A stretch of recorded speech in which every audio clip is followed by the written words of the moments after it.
Bonsoir, bienvenue au flash de 18h sur la RTB. Angela Merkel est à Ouagadougou pour une visite d'amitié et de travail.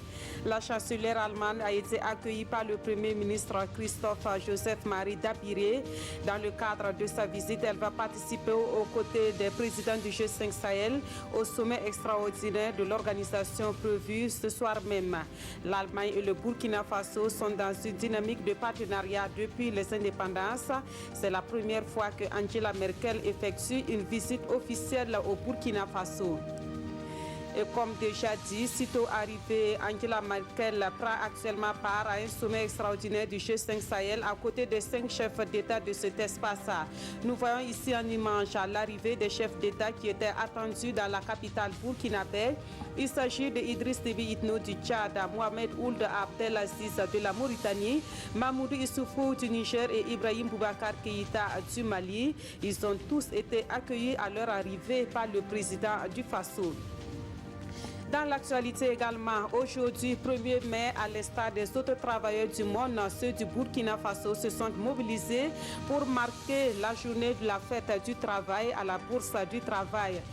Contrairement aux autres années, il n'y a pas eu de marche des travailleurs à Ouagadougou. En lieu et place, l'Union d'action syndicale UAS a choisi d'aller remettre une lettre de protestation au gouvernement avant de se retrouver à la Bourse du Travail pour un meeting.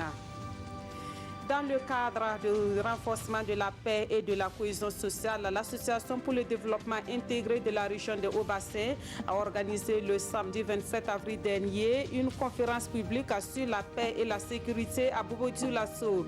Il s'est agi de sensibiliser la population, à aider les autorités à participer activement au retour de la sécurité et de la cohésion sociale au Burkina. À travers donc une conférence publique qui a eu pour thème sécurité et cohésion sociale comme facteur de développement dans la région des Hauts-Bassins, contribution des populations. L'association entend donc convaincre la population à s'engager résolument sur la voie de la paix pour un véritable développement.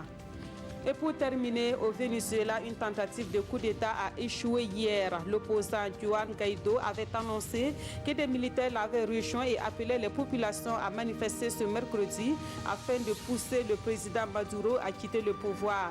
Le président a d'ailleurs annoncé l'échec du coup d'État hier soir à la télévision avant d'annoncer des poursuites pénales pour les graves délits commis contre la Constitution, l'état de droit et le droit à la paix. Merci d'avoir suivi ce flash d'information. On se donne rendez-vous à 20h. Tout à l'heure, Mounira Kéré vous retrouve pour les autres points de l'actualité. Ce sera à 19h.